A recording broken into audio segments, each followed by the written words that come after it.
Hello dear student, कैसे हैं आप। आज हम कक्षा 10 विषय विज्ञान अध्याय 6 नियंत्रण एवं समन्वय कंट्रोल एंड कोऑर्डिनेशन, तो इस चैप्टर के सभी क्वेश्चन आंसर्स देखते हैं। पाठ के अंदर के प्रश्न। प्रश्न 1, प्रतिवर्ती क्रिया तथा टहलने के बीच में क्या अंतर है। तो प्रतिवर्ती क्रिया तथा टहलने के बीच में अंतर। तो देखिए, प्रतिवर्ती क्रिया क्या होती है। यह क्रिया अनैच्छिक होती है। अनैच्छिक मतलब कि यह हमारी इच्छा के अधीन नहीं होती है। और टहलना, यह क्रिया ऐच्छिक होती है, अर्थात यह हमारी इच्छा के अधीन होती है। अगर हमारी इच्छा हुई टहलने की तो हम टहलेंगे, और अगर हमारी इच्छा नहीं है टहलने की तो हम नहीं टहलेंगे। तो इसका मतलब टहलना एक ऐच्छिक क्रिया है, जबकि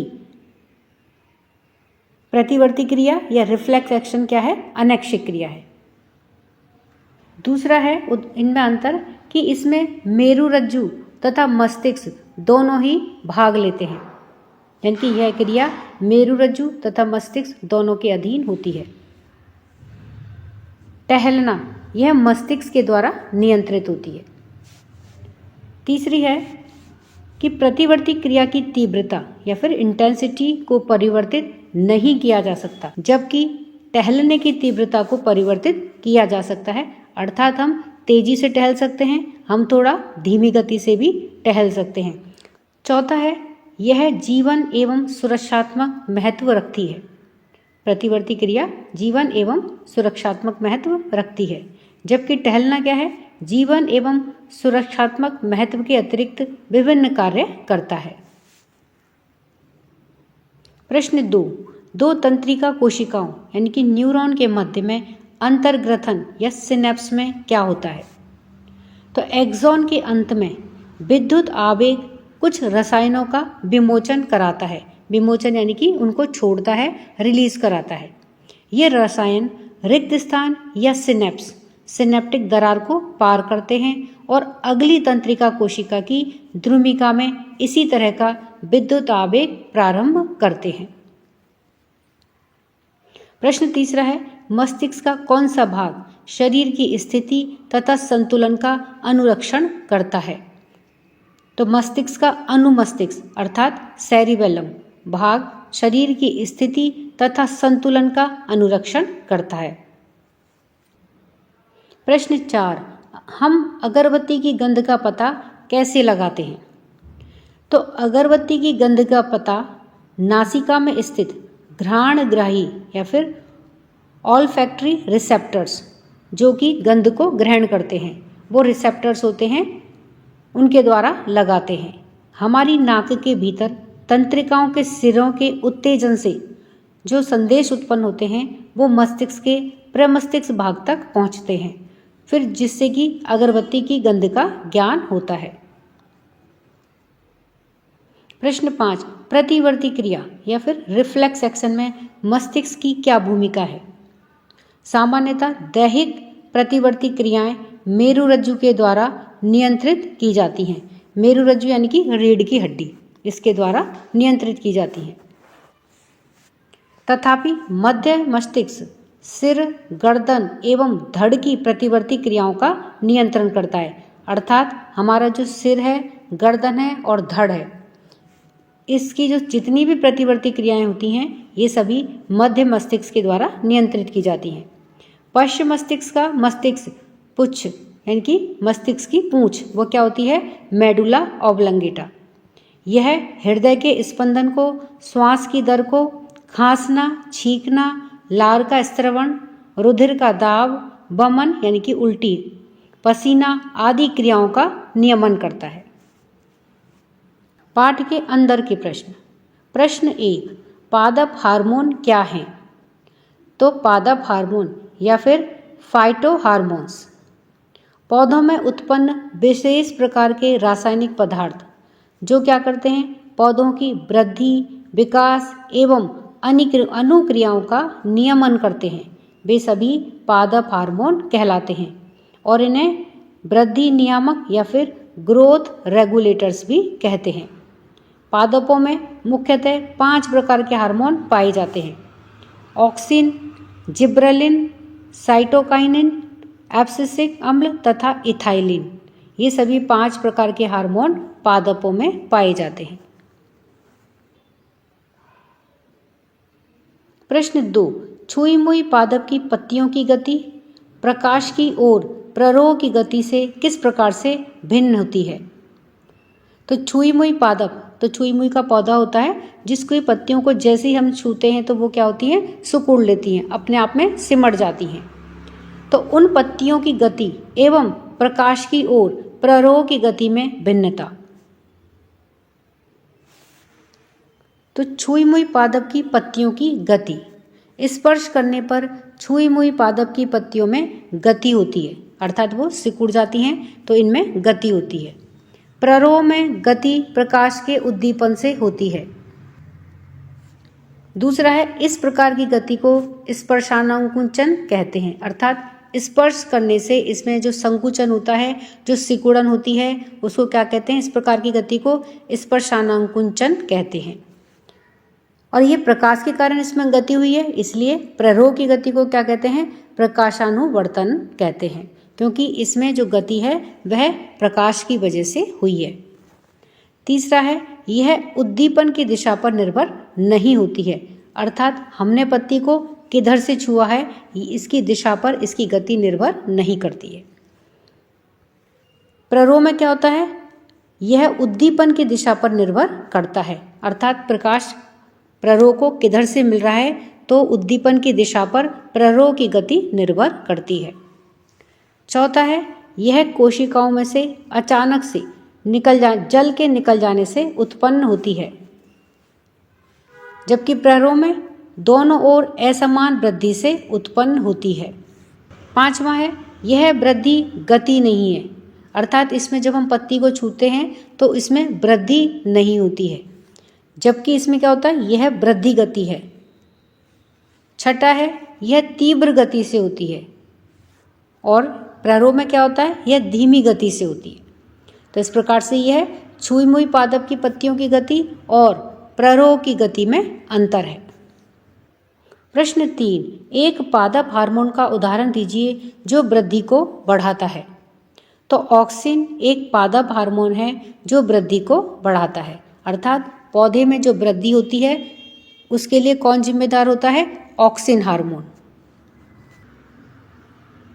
प्रश्न 4, किसी सहारे के चारों ओर एक प्रतान की वृद्धि में ऑक्सिन किस प्रकार से सहायक है?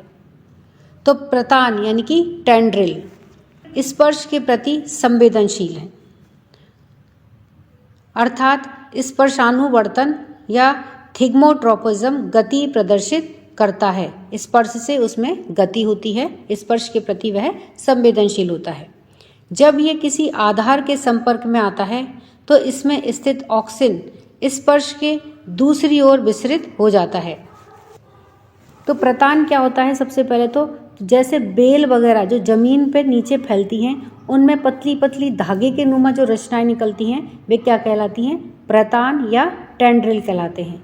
और जब ये किसी आधार या सहारे के साथ में आगे बढ़ती हैं तो इनमें स्थित जो ऑक्सिन होता है वह स्पर्श के दूसरी ओर विसरित हो जाता है, जिससे दूसरी ओर की कोशिकाएं अधिक विवर्धन करने लगती हैं और प्रतान विपरीत दिशा में मुड़ जाता है। इस प्रकार प्रतान सहारे के चारों ओर कुंडलित होकर के वृद्धि करता है। प्रश्न 5, जलानुवर्तन दर्शाने के लिए एक प्रयोग की अभिकल्पना कीजिए। तो जलानुवर्तन अर्थात हाइड्रोट्रोपिज्म यानी कि जल की ओर गति करना, ये क्या कहलाता है? जलानुवर्तन। जब पौधे जल के प्रति संवेदनशील हों, तो जब पौधे के किसी अंग की गति जल के उद्दीपन के कारण होती है तो इसे जलानुवर्तन गति कहते हैं। जैसे जड़ें नमी की ओर बढ़ती हैं, अतः इसे धनात्मक जलानुवर्ती या फिर पॉजिटिवली हाइड्रोट्रोपिक कहते हैं। जलानुवर्तन दर्शाने के लिए प्रयोग। तो सर्वप्रथम एक बड़ा बर्तन लेकर के उसे मिट्टी से भर देंगे। तो यहाँ पर देखिए ये एक बड़ा बर्तन लिया गया है जिससे कि मिट्टी से भर दिया गया। ये क्या है? मिट्टी है। इस मिट्टी से इस बर्तन को भर देते हैं। इसके एक सिरे पर एक पौधा लगाएंगे। तो देखिए ये पौधा लगा हुआ है। बर्तन में पौधे के दूसरी तरफ एक नली को मिट्टी में गाड़ देंगे। तो देखिए ये एक नली ली गई है जिसे मिट्टी में गाड़ दिया है और प्रतिदिन नली में पानी डालेंगे। अब इस नली में से डेली पानी डालना है। लगभग 7-8 दिन के बाद में जब पौधे की मिट्टी को हटा करके देखते हैं तो देखते हैं कि पौधे की जड़ें उस तरफ बढ़ रही हैं जिस तरफ नली से पानी डाला जा रहा था। तो देखिए ये पौधे की जड़ें इस तरफ बढ़ रही हैं और यहाँ पर हमने पानी डाला है। तो अर्थात जो पौधों की जड़ें हैं वे पानी की तरफ बढ़ रही हैं, यानी कि पानी की तरफ वो अपना उद्दीपन दिखा रही हैं। तो इस प्रकार के उद्दीपन को क्या कहते हैं? पॉजिटिव या धनात्मक जलानुवर्तन। पाठ के अंदर के प्रश्न।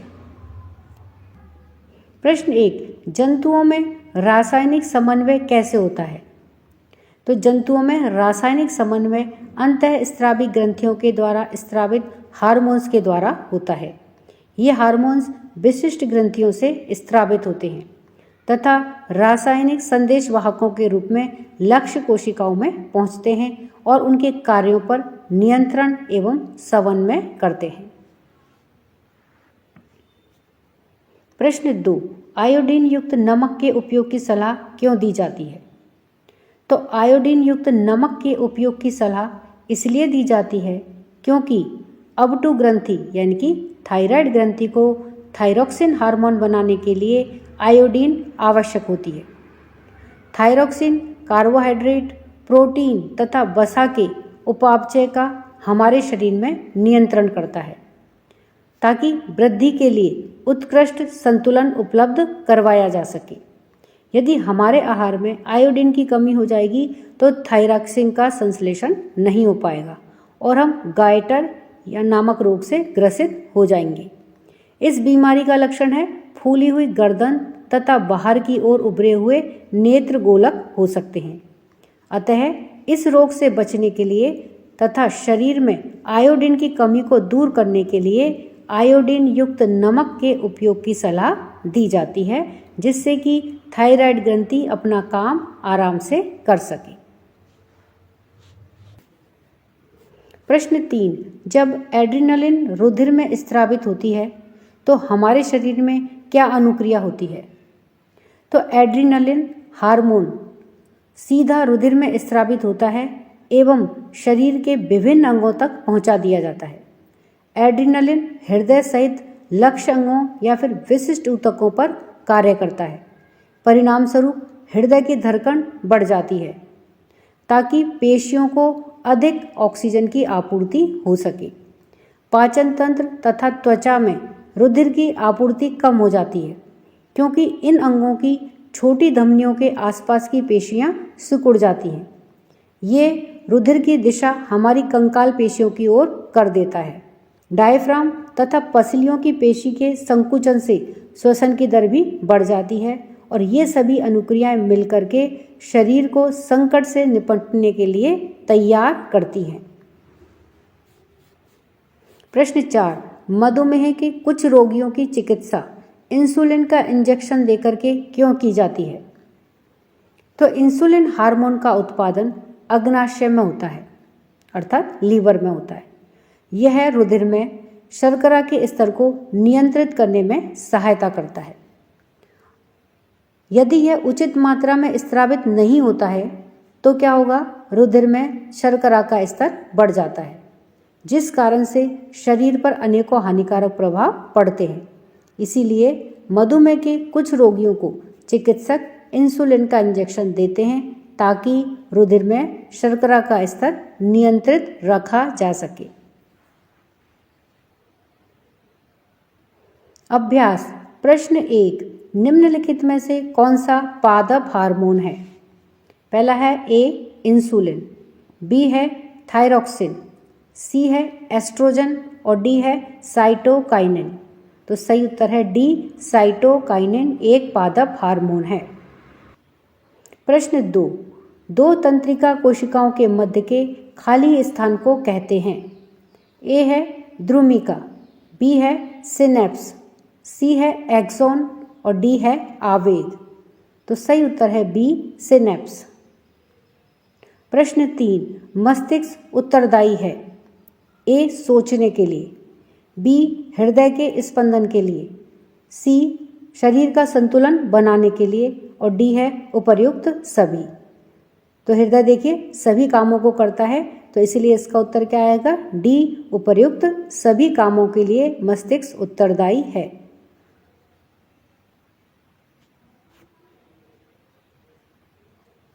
हमारे शरीर में ग्राही का क्या कार्य है?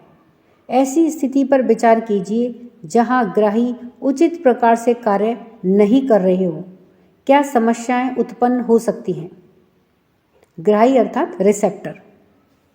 तो हमारे शरीर में बाहरी वातावरण में होने वाले विभिन्न प्रकार के उद्दीपनों को ग्रहण करने के लिए विशेष प्रकार की संरचना पाई जाती है, जिन्हें हम ग्राही अंग या फिर संवेदी अंग या ज्ञानेंद्रियां, हमारे सेंस ऑर्गन कहते हैं। तो ग्राही अंगों के द्वारा उद्दीपनों को ग्रहण करने के पश्चात संवेदी तंत्रिकाओं के द्वारा केंद्रीय तंत्रिका तंत्र को यानी कि सेंट्रल नर्वस सिस्टम को पहुंचाया जाता है। ये जो हमने उद्दीपन या जो संवेग हमने ग्रहण किया है, इसको कहाँ पहुंचाया जाता है? तंत्रिकाओं के माध्यम से जो संवेदी तंत्रिकाएं होती हैं वे इसको केंद्रीय तंत्रिका तंत्र तक पहुंचाती हैं। हमें गंध का ज्ञान घ्राण ग्राही के द्वारा, स्वाद का ज्ञान स्वाद ग्राही के द्वारा, स्पर्श का ज्ञान त्वक ग्राही के यानी कि त्वचा के द्वारा, ध्वनि तथा संतुलन का ज्ञान श्रवणों संतुलन ग्राही के द्वारा होता है। और अगर ये ग्राही उचित रूप से कार्य नहीं करेंगी तो क्या होगा? हमें किसी भी प्रकार के जो हमारे ग्राही हैं हम उनको ग्रहण ही नहीं पाएंगे और हम किसी के भी प्रति क्रिया नहीं कर पाएंगे।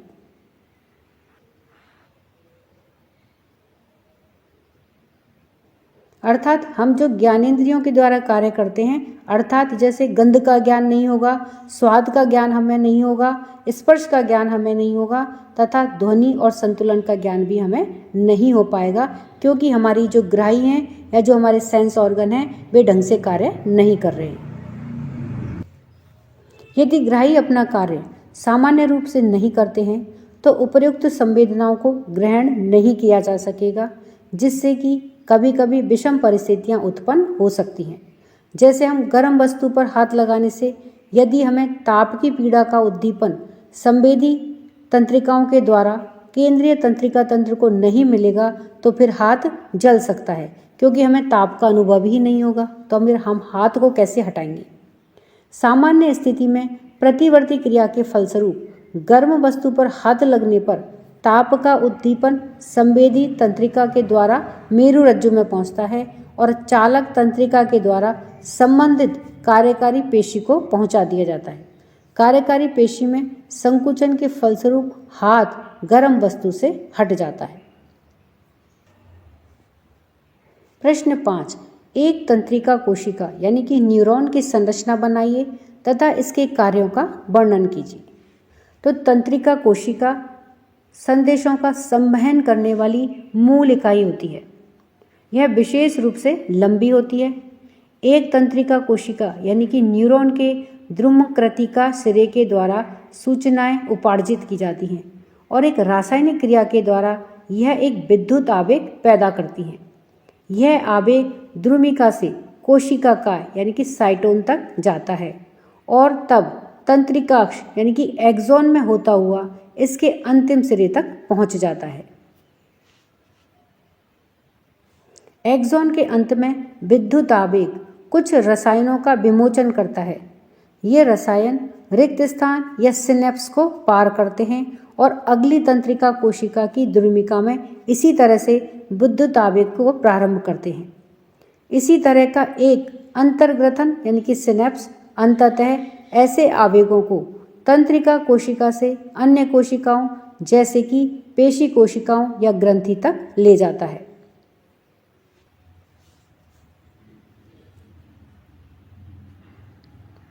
ये तंत्रिका कोशिका न्यूरॉन की संरचना का चित्र है। प्रश्न 6, पादप में प्रकाशानुवर्तन किस प्रकार से होता है? तो प्रकाशानुवर्तन यानी कि फोटोट्रोपिज्म, पादप प्ररोह का प्रकाश की ओर गति करना क्या कहलाता है? प्रकाशानुवर्तन कहलाता है। प्ररोह तंत्र का प्रकाश के प्रति धनात्मक अनुवर्तन होता है, अर्थात यह प्रकाश की ओर बढ़ता है तो यह क्या है? धनात्मक अनुवर्तन है। और जड़ें ऋणात्मक अनुवर्तन दर्शाती हैं, अर्थात जो पादप का ऊपरी हिस्सा है वह तो प्रकाश की ओर जाता है तो वह तो हुआ धनात्मक अनुवर्तन, और जड़ें होती हैं वे इसके विपरीत जाती हैं, वे क्या कहलाती हैं? ऋणात्मक अनुवर्तन को दर्शाती हैं। जब वृद्धि करता हुआ पादप प्रकाश को संसूचित यानी कि डिटेक्ट करता है तो एक हार्मोन जिसे ऑक्सिन कहते हैं प्ररोह के अग्रभाग टिप में संश्लेषित होता है तथा कोशिकाओं की लंबाई में वृद्धि में सहायक होता है। तो ऑक्सिन के कारण क्या होती है? ये कोशिकाएं लंबाई में वृद्धि करती हैं। जब पादप पर एक ओर से प्रकाश आ रहा है तब ऑक्सिन विसरित होकर के प्ररोह के छाया वाले भाग में आ जाता है। प्ररोह की प्रकाश से दूर वाली दिशा में ऑक्सिन का सांद्रण कोशिकाओं को लंबाई में वृद्धि के लिए उद्दीप्त करता है, अतः पादप प्रकाश की ओर मुड़ता हुआ दिखाई देता है। प्रश्न 7, मेरुरज्जु आघात में किन संकेतों के आने में व्यवधान होगा? यानी कि अगर मेरुरज्जु में कोई आघात लग जाए, चोट लग जाए तो क्या संकेत आने में व्यवधान होगा? तो मेरुरज्जु या फिर स्पाइनल कॉर्ड आघात में निम्न संकेतों के आने में व्यवधान होगा। पहला, संवेदी आवेगों को मस्तिष्क की ओर ले जाने हेतु मार्ग प्रदान करने में व्यवधान होगा। प्रेरक आवेगों को मस्तिष्क से ले जाने हेतु मार्ग प्रदान करने में व्यवधान होगा, अर्थात हमारी पेशियों तक कोई संदेश पहुंचाना है हमारे मस्तिष्क से, तो उसके लिए मार्ग कौन देता है? स्पाइनल कॉर्ड या मेरुरज्जु। तो मस्तिष्क से भी कोई भी संदेश शरीर के बाकी हिस्सों में नहीं पहुंच पाएगा तो उनका भी मार्ग अवरुद्ध होगा। तीसरा, ऐसी प्रतिवर्ती क्रियाओं के नियमन व संचालन में व्यवधान होगा जिनमें मस्तिष्क संबंधित नहीं होता है, अर्थात जो मेरुरज्जु से संचालित होती हैं तो उन प्रतिवर्ती क्रियाओं के संचालन में नियमन में व्यवधान होगा।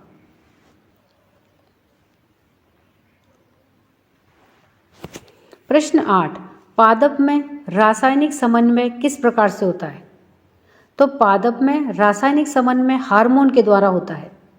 पादपों में उद्दीपित कोशिकाएं विभिन्न हार्मोन्स का स्रवण करती हैं, यानी कि विभिन्न प्रकार के हार्मोन्स रिलीज करती हैं, निकालती हैं। विभिन्न पादप हार्मोन वृद्धि, विकास तथा पर्यावरण के प्रति अनुक्रिया में के समन्वय में सहायता करते हैं। इन हार्मोन्स का संश्लेषण का स्थान इनके क्रिया क्षेत्र से दूर होता है और साधारण विसरण के द्वारा वे क्रिया क्षेत्र तक पहुंच जाते हैं। उदाहरण के लिए वृद्धि हार्मोन पादप प्ररोह के शीर्ष भाग में संश्लेषित होकर के विभिन्न भागों में पहुंचता है, जो कि कोशिका प्रवर्धन, शीर्ष प्रभावन, जड़ों की वृद्धि में कमी उत्पन्न करता है। इसी प्रकार से साइटोकाइनिन हार्मोन कोशिका विभाजन को उत्प्रेरित करता है। एब्सिसिक अम्ल वृद्धि का संदमन करने वाला हार्मोन होता है। यह पतझड़ के मौसम में पत्तियों के गिरने की दर को बढ़ाता है। एथिलीन हार्मोन फलों को पकने में सहायता करता है। प्रश्न 9, एक जीव में नियंत्रण एवं समन्वय के तंत्र की क्या आवश्यकता है? तो जीवधारियों का शरीर कोशिकाओं का बना होता है। ये कोशिकाएं समूह बनाते हुए विभेदित होकर के ऊतक बनाती हैं, यानी कि कोशिकाओं से जब कोशिकाओं में विभेदन होता है तो ऊतक बनते हैं और विभिन्न ऊतक मिलकर के अंगों का निर्माण करते हैं और विभिन्न अंग जो होते हैं वो अपना अपना कार्य सही समय पर करते हैं ताकि वे कारगर रूप से कार्य कर सकें। अतः यह जरूरी है कि उन पर किसी भी प्रकार का नियंत्रण हो ताकि उनमें आपस में समन्वय स्थापित किया जा सके। उदाहरण के लिए जब हम खाना खाते हैं तब हमारी आंखें देखती हैं कि भोजन कहाँ रखा हुआ है, नाक क्या करती है, भोजन की गंध का पता लगा लेती है और हमारे हाथ भोजन को उठा करके मुंह में लाते हैं और हमारे जबड़ों की पेशियां दांतों की सहायता करती हैं ताकि भोजन चबाया जा सके। ये सारे क्रियाकलाप एक समन्वित विधि से होते हैं और अगर इनमें से कोई भी एक क्रियाकलाप किसी कारण से अगर नहीं हो पाता है तो पोषण की क्रिया में व्यवधान आ जाता है। अतः जीवों में नियंत्रण एवं समन्वय की आवश्यकता होती है। प्रश्न 10, अनैच्छिक क्रियाएं तथा प्रतिवर्ती क्रियाएं एक दूसरे से किस प्रकार से भिन्न हैं? तो अनैच्छिक क्रियाएं जिन पर हमारी इच्छा नहीं चलती है या जो हमारी इच्छा के अधीन नहीं होती हैं, और प्रतिवर्ती क्रियाएं या रिफ्लेक्स एक्शन, उनमें क्या अंतर है? तो आइए इसमें अंतर दोनों में देखते हैं। तो देखिए, अनैच्छिक क्रियाएं ये मध्य मस्तिष्क व पश्चिम मस्तिष्क के द्वारा नियंत्रित होती है। और रिफ्लेक्स एक्शन में क्या होता है या प्रतिवर्ती क्रियाओं में क्या होती हैं? ये क्रियाएं मेरुरज्जु यानी कि केंद्रीय तंत्रिका तंत्र, सेंट्रल नर्वस सिस्टम के द्वारा नियंत्रित होती हैं। अनैच्छिक क्रियाएं ये अचानक से नहीं होती हैं, जबकि प्रतिवर्ती क्रियाएं क्या होती हैं? ये अचानक से होती हैं। जैसे गर्म तवे पर हमारा हाथ लगा और हम तुरंत से हाथ को हटा लेते हैं, तो ये क्या हुई? रिफ्लेक्स एक्शन हुई या प्रतिवर्ती क्रिया हुई। तो ये अचानक से होती है। तीसरा है, कभी कभी उद्दीपन व अनुक्रिया के बीच में गैप होता है। ये क्या होती हैं? तुरंत होती हैं, अर्थात इनमें गैप नहीं होता है। अनैच्छिक क्रियाएं या पेशियां ये अनैच्छिक पेशियों के द्वारा होती हैं, यानी कि जो अनैच्छिक क्रियाएं हैं या इनवॉल्यूंटरी एक्शंस हैं, ये किसके द्वारा होती हैं? अनैच्छिक पेशियों के द्वारा होती हैं। ये ऐच्छिक पेशियों तथा ग्रंथियों के द्वारा होती हैं। पांचवा है, ये बाह्य प्रतिबंधों के द्वारा प्रभावित नहीं होती हैं, अर्थात जो अनैच्छिक क्रिया हैं इनके ऊपर अगर बाहर से कोई प्रतिबंध लगा दिया जाए तब भी ये अपने हिसाब से घटित होती हैं। जैसे हृदय का धड़कना क्या है? अनैच्छिक क्रिया है, उसका हमारी इच्छा के ऊपर कोई नियंत्रण नहीं है। तो अगर हम बाहर से कुछ प्रतिबंध लगा देंगे तब भी हृदय धड़कता रहेगा, क्योंकि वह अनैच्छिक क्रिया का उदाहरण है। जबकि प्रतिवर्ती क्रियाओं में क्या होगा कि ये प्रतिबंधित हो सकती हैं। छठा है, इसका उदाहरण है हृदय की क्रिया, अर्थात हृदय का जो धड़कना है वह अनैच्छिक क्रिया का उदाहरण है। प्रतिवर्ती क्रिया में सुई चुभ जाने पर हाथ को झटके से पीछे की ओर खींचना, तो यह प्रतिवर्ती क्रियाओं का उदाहरण है। प्रश्न 11, जंतुओं में नियंत्रण एवं समन्वय के लिए तंत्रिका तथा हार्मोन क्रियाविधि की तुलना तथा व्यतिरेक यानी कि कंट्रास्ट कीजिए, उसको समझाइए। तो जंतुओं में नियंत्रण एवं समन्वय के लिए तंत्रिका तथा हार्मोन की क्रियाविधि की तुलना एवं व्यतिरेक निम्न प्रकार से है कि इसमें तंत्रिका की क्रियाविधि किस प्रकार से होती है और हार्मोन की क्रियाविधि किस प्रकार से होती है। तो तंत्रिका की क्रियाविधि क्या है? यह है केंद्रीय तंत्रिका तंत्र परिधीय तंत्रिका तंत्र के मध्य तंत्रिकीय आवेगों से मिलकर के बनती है। जबकि हार्मोन की क्रियाविधि यह अंतःस्रावी ग्रंथियों के द्वारा स्रावित हार्मोन से होती है। दूसरा है, इसमें प्रतिक्रिया समय अत्यंत ही कम होता है, जबकि इसमें हार्मोन की क्रियाविधि में क्या होता है कि प्रतिक्रिया का समय लंबा होता है।